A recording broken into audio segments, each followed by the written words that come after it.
Lewis Hamilton. Still not. Oh, sorry. Sorry, Does Lewis Hamilton want to hurry up? Oh, he's done this before. He likes it. It's fun. I think he's enjoying the suspense. What race was it that he said that the day after, the Monday after, he was going to be like, "Oh, I'm going to discuss that with Toto tomorrow"? I think it was Spain. I think it was Spain. Yeah, it was a little while ago. Maybe Canada. Yeah, I think it was Spain because they'd had a good result. Oh, it's gone well. I'll sign now. I'll sign now. Yeah, Sam, why is it not been signed? Honestly, mate, I don't know. Ain't got a clue.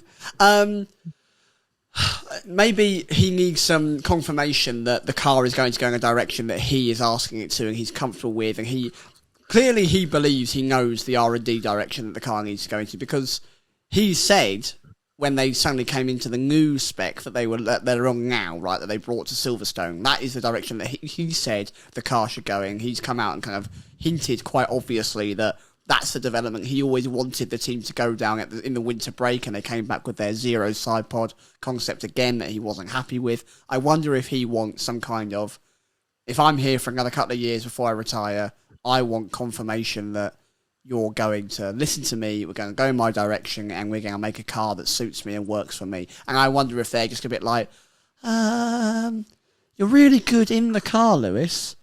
Are you a genius scientist like a few of the people that work for us? Yeah. I wonder if that's it. I do. It's not money. They'll pay him whatever he wants, I imagine. And it's not going to be things like sponsorship rules or allowing him to go and do events or anything like that. I don't even think it will be driver number 1, number 2, because I don't think they care right now who's driver number 1 or number 2, because they just get on with it. I just think that it must be about giving him all the ability to win that 8th title, and if he can be convinced by it. So if you think he's holding out for that, what would be his second option?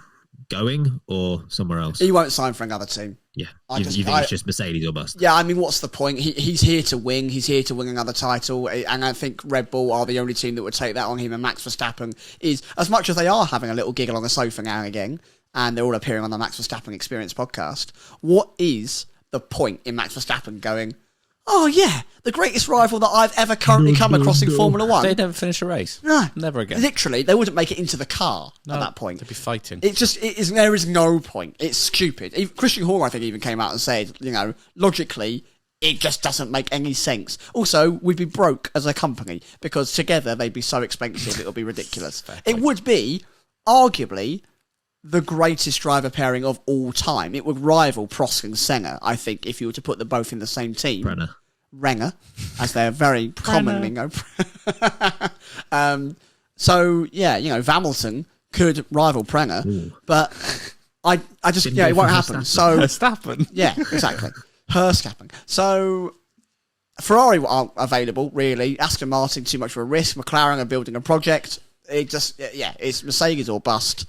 And I think that if he doesn't get that assurance that it's going to happen, which is a tough one because you're just taking a bet, really. There's no actual guarantee no matter what they say. So I don't know what it is he's really holding out for. The future.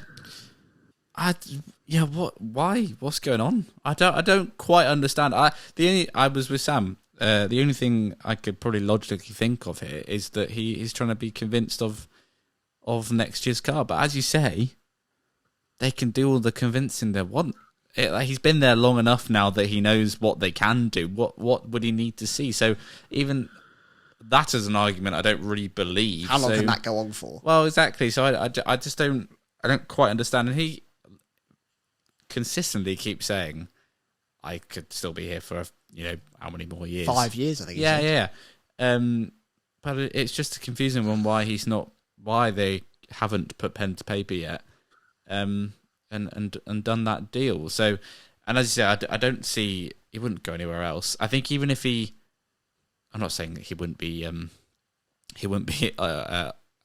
received with open arms by any team. All of them would want Lewis Hamilton, but for him to go to a different team, it's not going to be Red Bull, as you say.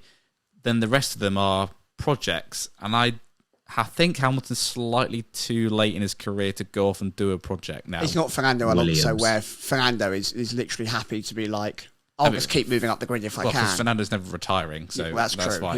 He will die of old age before he retires. So, but I just don't think Hamilton's gonna go and do that. So even if an offer at Ferrari, which I know has a couple of times been floated about, Rumor has it. Of all the rumours this year, that one can get in the bin. It's well, press exactly, talk, isn't it? it's not gonna happen. So yeah, it's Mercedes or nothing. And I'm sure that it will be worked out, but it is a very odd one. Why this is taking so? Do you remember beginning of 2020 when he just didn't sign until before the it first can happen test? this year. It can I was literally going to happen this say time. we'll be round. discussing this until February. Yeah, weird. There is a little part of me that thinks that he could retire more this time. You know, I know that he was down and out because of what happened last time, right? Whereas this time, I think there is genuinely a logical reason to him possibly retiring.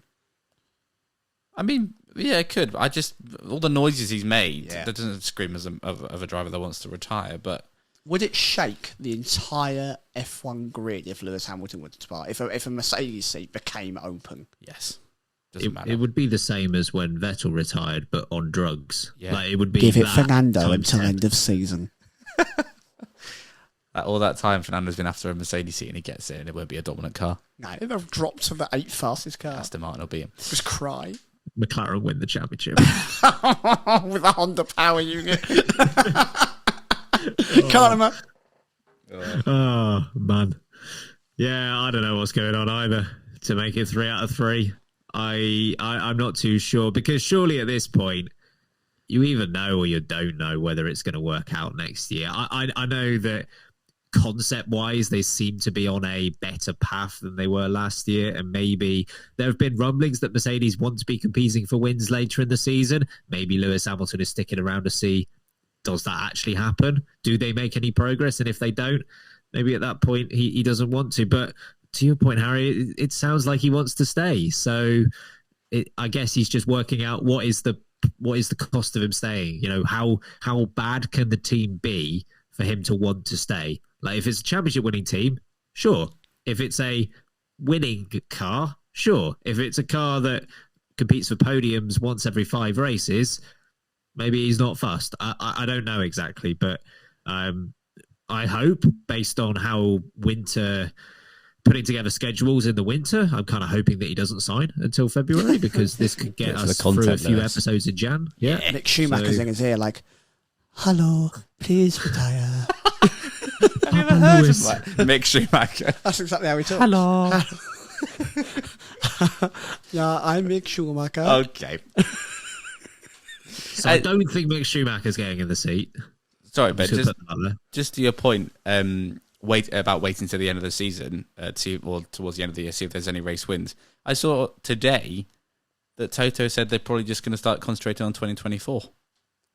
Okay, cool. That makes sense. Oh, But why didn't they start doing that before they brought those side pods along? yeah. If this is such a bad You car, don't make any sense, man. It's just banter.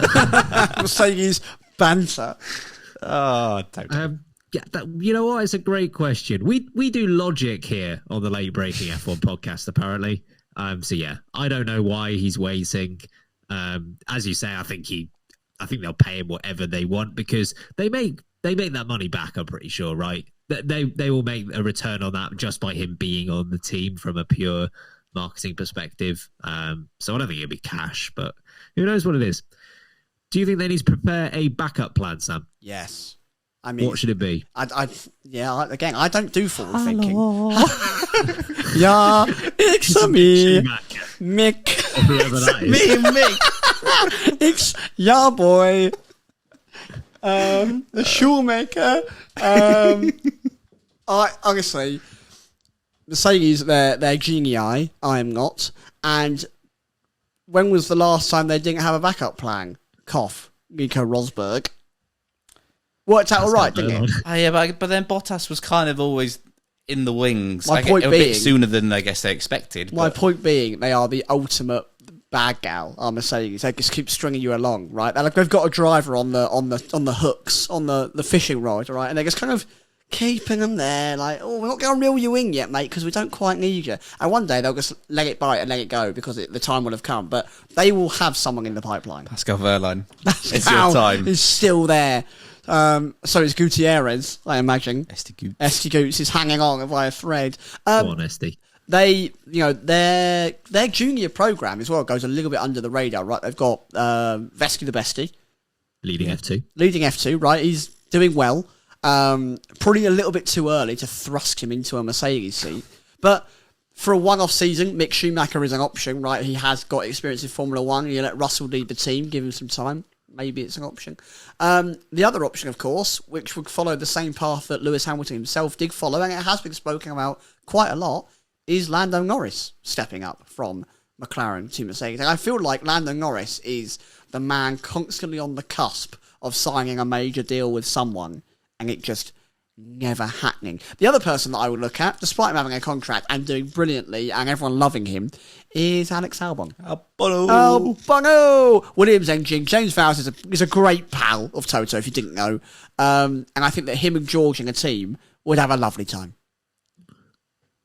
I think with Lando Norris as well, you do have the potential to maybe leverage the whole power unit situation. I'm not sure how close to a Red Bull power unit solution McLaren might be, but if Mercedes are still supplying their engines, that might be something to say, well, we'll keep doing that for you if you want, if you give us Lando.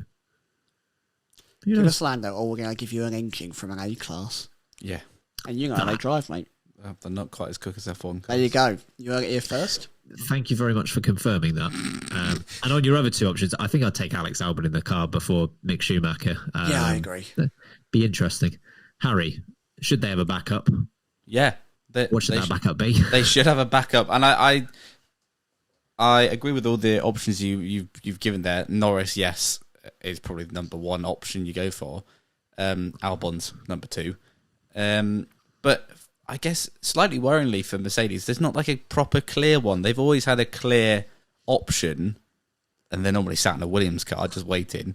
Bottas, Russell. So if Hamilton goes, do you know what? Stuff this. I don't want to do this anymore.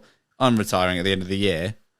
Who do they pick? That's going to be one hell of a battle with Zach Brown to try and get Norris out of his contract. Albon will be easier, but he's still got Red Bull ties, so Christian Horner will probably say no just to spite him.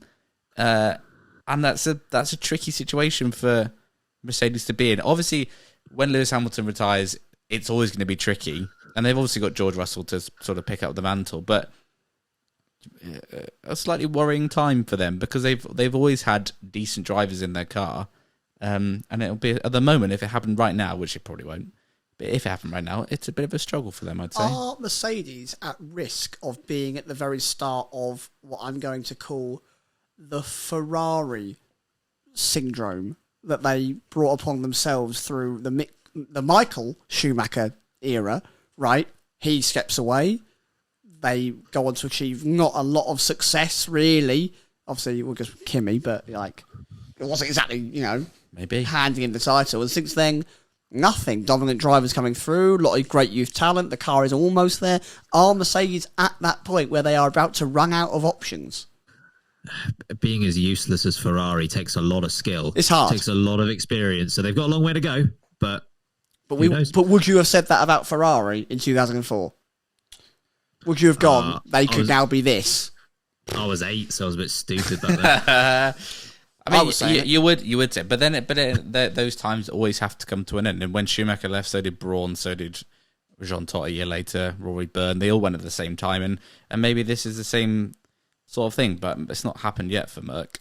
Maybe it will. Don't assume that because a team was so good that it can't be so bad. That's deep. That's another T-shirt there.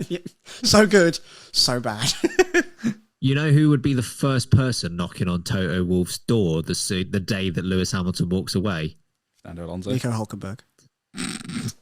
I'm sure both would, but I was thinking Charles Leclerc. Oh yeah, free Leclerc. I actually think he's so Ferrari. I know, but if they keep doing this to him, he'll go anywhere. Just cries at night. Papa Toto! From across Maranello. Oh. Get him out. Hashtag free Leclerc.